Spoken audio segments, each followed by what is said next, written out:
सगळ्यांचं स्वागत आहे माझ्या चॅनलमध्ये. आज आपण चंद्रग्रहणाची रहस्यमयी कथा बघणार आहे. आज मी तुम्हाला एक कथा सांगणार आहे आकाशाच्या सर्वात तेजस्वी आणि शांत चेहऱ्यामागे लपलेल्या एका शाश्वत संघर्षाची.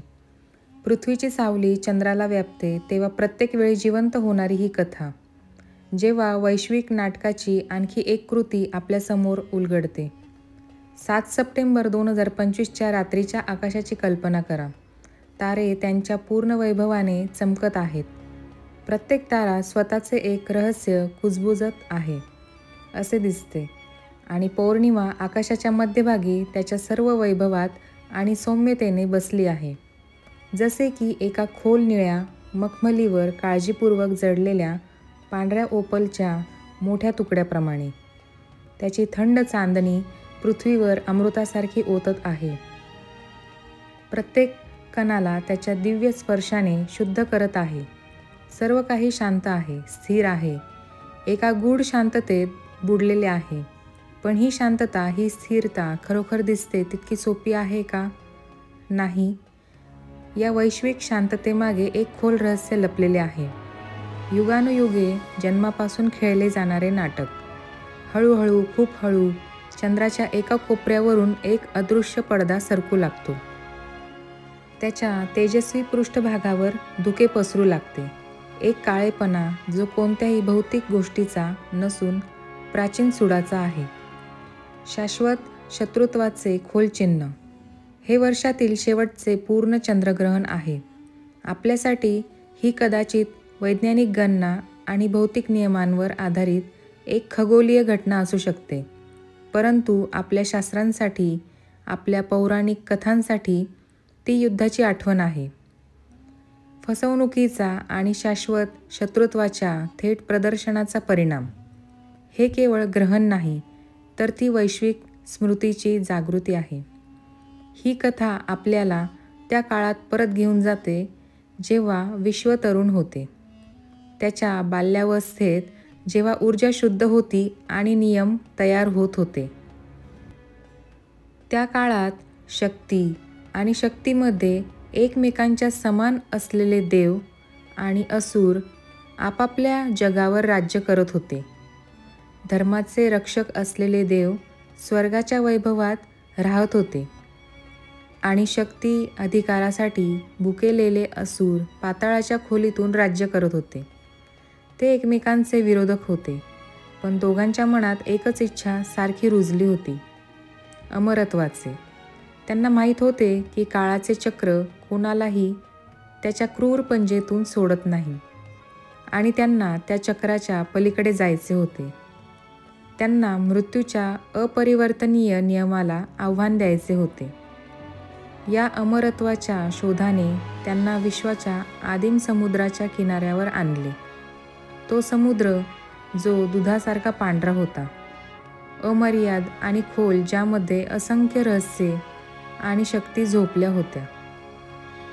त्यांच्या जागृतीची वाट पाहत आज आपण काळाच्या त्या दूरच्या भूतकाळात जाऊ, जिथे अहंकाराच्या एका क्षणाने देवतांना गरीब केले, जिथे जीवन आणि मृत्यूचे संतुलन बिघडले, जिथे शत्रूंना त्यांच्या अस्तित्वासाठी मित्र बनवावे लागले आणि जिथे विश्वातील सर्वात मोठ्या समुद्राचे अमरत्वासाठी मंथन केले गेले.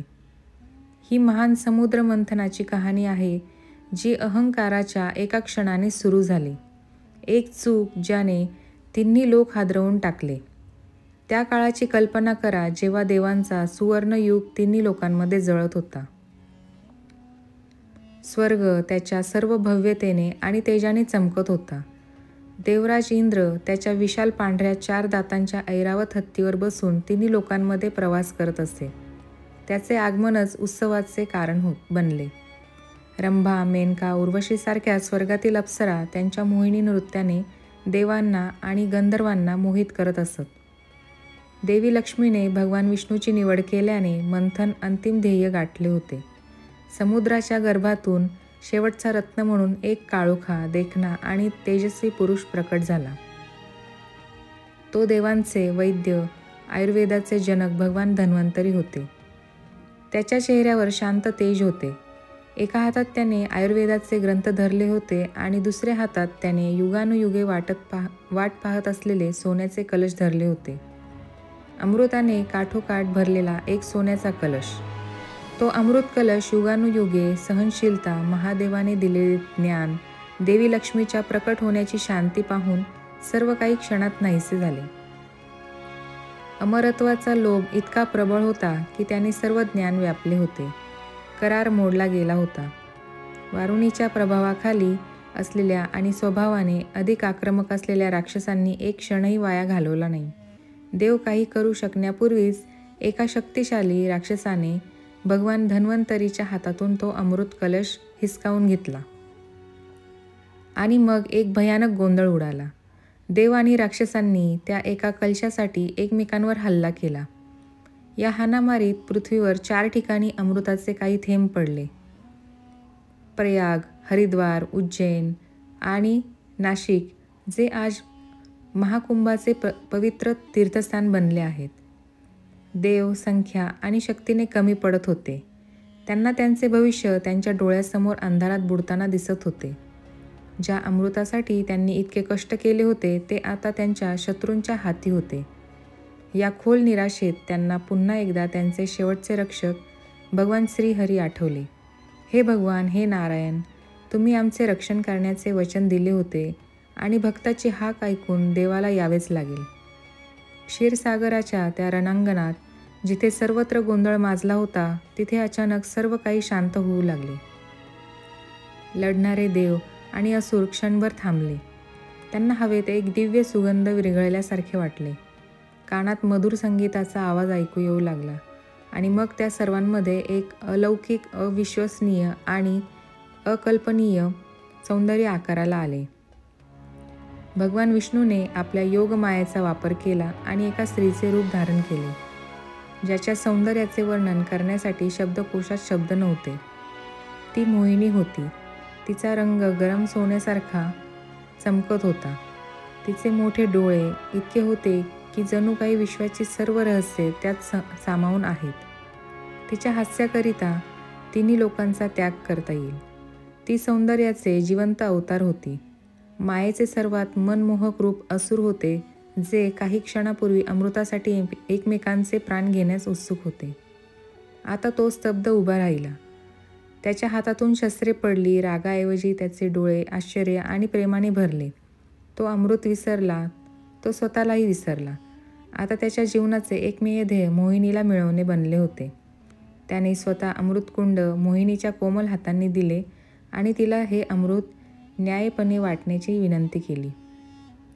मोहिनी तिच्या मधासारख्या गोड आवाजात म्हणाली, तुम्ही सर्वजण रांगेत शांतपणे बसा. तिच्या आवाजात अशी जादू होती की कोणीही एकही प्रश्न विचारला नाही. देव एका रांगेत बसले आणि राक्षस दुसऱ्या रांगेत. मोहिनी तिच्या मोहक नृत्य आणि हावभावांनी अमृत खाऊ लागली होती.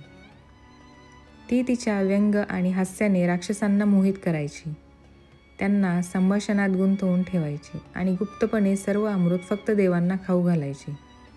राक्षस तिच्या सौंदर्याने इतके मादक होते की त्यांना या कपटाची माहिती नव्हती. पण त्या राक्षसांच्या रांगेत एक स्वरभानू होता. तो खूप धूर्त होता आणि मोहिनीच्या सौंदर्यामागील रहस्य त्याला समजले. त्याने लगेचच त्याच्या जादूने देवाचे रूप धारण केले आणि देवांच्या रांगेत सूर्य आणि चंद्राच्या मध्ये गुप्तपणे बसला. मोहिनी त्याला अमृत पाजत असताना त्याच्याजवळ पोहोचली आणि त्याने ओळखल्याशिवाय त्याच्या तोंडात अमृताचे काही थेंब टाकले. अमृत त्याच्या घशात पोहोचताच त्याच्या शेजारी बसलेल्या सूर्य आणि चंद्राने ही फसवणूक ओळखली आणि मोहिनीला इशारा देण्यासाठी ओरडले, तो एक राक्षस आहे. भगवान विष्णूला त्याच्या मोहिनी रूपातील या फसवणुकीची माहिती होताच त्याने मोहक स्त्री रूप डोळ्याच्या झटक्यात नाहीसे झाले आणि त्याच्या जागी एका विशाल 4 भुजांच्या गरुडावर स्वार झालेले नारायणाचे रूप प्रकट झाले. त्याच्या चेहऱ्यावर क्रोधाची ज्वाला होती आणि त्याच्या हातात विश्वातील सर्वात अचूक शस्त्र सुदर्शन चक्र प्रकट झाले होते. अमृतस्वर भानूच्या घशातून खाली उतरून त्याचे संपूर्ण शरीर अमर होण्यापूर्वीच भगवान विष्णूने त्याचे सुदर्शन चक्र वापरले लाखो सूर्यांच्या तेजाने ते चक्र विश्वाला फाडून टाकत आले आणि एका क्षणात स्वरभानूचे डोके त्याच्या शरीरापासून वेगळे केले.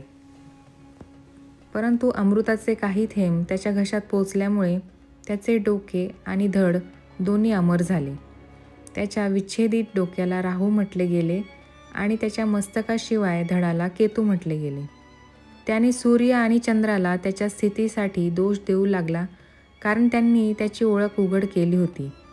क्रोध आणि सुडाच्या आगीत जळत राहू त्या दिवसापासून सूर्य आणि चंद्राचा सर्वात मोठा शत्रू बनला आणि त्याने प्रतिज्ञा केली की तो युगानुयुगे त्याच्या दोन्ही शत्रूंचा पाठलाग करेल आणि संधी मिळताच त्यांना गिळंकृत करेल आणि त्यांचा बदला घेईल. आता युद्धाचा शेवटचा अध्याय लिहिला जाणार होता. एका बाजूला अमृत पिऊन अमर आणि शक्तिशाली झालेले देव होते आणि दुसऱ्या बाजूला फसलेले शक्तिहीन आणि निराश राक्षस होते. निकाल निश्चित होता. त्या अंतिम युद्धात देवांनी सहजपणे राक्षसांचा पराभव केला आणि त्यांना खाऊन त्यांना पाताळात परत पाठवले. स्वर्ग पुन्हा एकदा देवांच्या नियंत्रणाखाली आला होता. धर्म स्थापित झाला होता आणि राहू अजूनही त्याचा बदला घेत आहे. वेळोवेळी जेव्हा राहू त्याचा शत्रू चंद्राचा पाठलाग करतो आणि त्याला आपल्या मिठीत घेतो, तेव्हा चंद्राचा प्रकाश मंदावतो. त्यावर काळी सावली पडते. आपण त्याला चंद्रग्रहण म्हणतो. आकाशात दिसणारा अंधार ही केवळ एक खगोलीय घटना नाही, हे त्या प्राचीन युद्धाचे, त्या कपटाचे आणि त्या शाश्वत शत्रुत्वाचे जिवंत प्रतीक आहे, जे आपल्याला आठवण करून देते की विश्वातील प्रत्येक घटनेमागे एक कथा लपलेली आहे. कथेचा हा मुख्य भाग इथेच संपतो. पण ही लढाई नाही. युगे उलटली पण हा सूड संपलेला नाही. पिढ्या बदलल्या आहेत, पण राहूचे दुःख आणि त्याचा राग अजूनही तसाच आहे. आणि प्रत्येक पौर्णिमेला जेव्हा वैश्विक गणना राहूला त्याच्या शत्रू चंद्राच्या मार्गावर आणते, तेव्हा हे शाश्वत युद्ध पुन्हा एकदा आपल्या आकाशात जिवंत होते. म्हणून 7 आणि 8 सप्टेंबर 2025च्या त्या रात्री जेव्हा तुम्ही आकाशाकडे पाहता आणि तो पौर्णिमा हळूहळू अंधारात गायब होताना पाहता, तेव्हा ही केवळ एक खगोलीय घटना मानू नका. हा योगायोग नाही. हा राहूचा तोच प्राचीन हल्ला आहे. चंद्राला झाकणारी पृथ्वीची सावली ही पौराणिक कथांमध्ये राहूची सावली आहे, जो त्याच्या अपमानाचा बदला घेण्यासाठी पुन्हा एकदा चंद्रदेवाला गिळंकृत करण्याचा प्रयत्न करीत आहे. म्हणूनच आपल्या शास्त्रांमध्ये, आपल्या सनातन धर्मात ग्रहण काळ हा अतिशय संवेदनशील आणि रहस्यमय काळ मानला जातो. ही केवळ एक खगोलीय घटना नाही, तर एक आध्यात्मिक प्रसंग आहे. जरा कल्पना करा, जेव्हा चंद्र, जो आपल्या मनाचा, आपल्या भावनांचा आणि जल तत्वाचा कारक आहे, तो काही क्षणांसाठी राहू या नकारात्मक शक्तीने ग्रस्त होतो, तेव्हा त्याचा संपूर्ण निसर्गावर आणि विशेषतः आपल्या मानवांच्या मनावर आणि चेतनेवर किती खोलवर परिणाम होईल. असे मानले जाते की या काळात वातावरणात नकारात्मक ऊर्जेचा प्रभाव वाढतो. बॅक्टेरिया आणि विषाणू अधिक सक्रिय होतात. म्हणूनच ग्रहण काळात काही विशेष खबरदारी घेण्याचा सल्ला दिला जातो. आपल्या ऋषीमुनींनी आपल्याला सांगितले आहे की ग्रहणाच्या सुरुवातीपासून ते शेवटपर्यंत आपण अन्न खाणे किंवा पाणी पिणे टाळावे, कारण या काळात जंतूंची वाढ होऊ शकते. विशेषतः गर्भवती महिलांना घरातच राहण्याचा सल्ला दिला जातो, जेणेकरून ग्रहणाच्या नकारात्मक ऊर्जेचा गर्भात वाढणाऱ्या बाळावर कोणताही परिणाम होणार नाही. परंतु ही वेळ केवळ भीती आणि सावधगिरी बाळगण्याची नाही, साधना करण्याची आणि आध्यात्मिकरित्या जागृत करण्याची ही एक संधी आहे. असे म्हटले जाते की ग्रहण काळात आलेला एक मंत्र जप सामान्य दिवसांमध्ये केलेल्या लाखो मंत्रांनी इतकेच परिणाम देतो. हा असा काळ असतो जेव्हा विश्वाचे दरवाजे उघडे असतात आणि तुमची प्रार्थना, तुमची साधना थेट इच्छित स्थळी पोहोचते. या काळात तुमच्या गुरूंनी दिलेल्या मंत्राचा जप, महामृत्युंजय मंत्राचा जप किंवा भगवान नारायणाचे नाव स्मरण केल्याने तुमच्या आध्यात्मिक ऊर्जेभोवती एक शक्तिशाली संरक्षक कवच निर्माण होते. हा असा काळ असतो जेव्हा तुम्ही सांसारिक गोष्टींपासून तुमची जाणीव दूर करू शकता आणि तुमच्या आत असलेल्या प्रकाशावर लक्ष केंद्रित करू शकता. जेव्हा बाहेर अंधार असतो तेव्हा तुमच्या आत दिवा लावण्यापेक्षा चांगली साधना काय असू शकते? आणि जेव्हा ग्रहण संपते, जेव्हा चंद्र पुन्हा राहूच्या तावडीतून मुक्त होतो आणि त्याची पूर्ण चांदणी पसरवू लागतो, तेव्हा स्नान करून आणि तुमच्या क्षमतेनुसार दान करून या काळाचा निरोप घेतला जातो. स्नान केल्याने शरीरावरील सूक्ष्म नकारात्मक परिणाम धुवून जातात आणि दान केल्याने आपली पुण्यकर्मे वाढतात. म्हणून यावेळी जेव्हा चंद्रग्रहण होते तेव्हा ते भीतीने पाहू नका, तर साक्षी वृत्तीने पहा. आपला सनातन धर्म हा विज्ञान आणि अध्यात्माचा एक अद्भुत संगम कसा आहे ते पहा. हा केवळ आकाशात सावली आणि प्रकाशाचा खेळ नाही, तर तो एका दैवी कथेचा पुनर्जन्म आहे. हा एक वैश्विक संदेश आहे. प्रकाश आणि अंधार, देव आणि दानव, धर्म आणि अधर्म यांच्यातील लढाई शाश्वत आहे याची एक वैश्विक आठवण करून देते. आणि ती केवळ आकाशाबाहेरच नाही, तर आपल्या आतही चालू राहते. तर ही त्या खगोलीय घटनेची कहाणी होती ज्याला आपण चंद्रग्रहण म्हणतो, आणि त्यामागे लपलेल्या शाश्वत युद्धाची, जी आजही आकाशात लढली जाते. ही कहाणी आपल्याला आठवण करून देते की आपल्या शास्त्रांमध्ये वर्णन केलेल्या प्रत्येक चिन्हामागे, प्रत्येक परंपरेमागे एक खोल अर्थ आणि एक दैवी रहस्य लपलेले आहे. आशा आहे की तुम्हाला आजची माहिती आवडली असेल आणि चंद्रग्रहणामागील ही अद्भुत पौराणिक कथा तुमचे ज्ञान वाढवेल. जर व्हिडिओ आवडला असेल तर व्हिडिओला लाईक करा.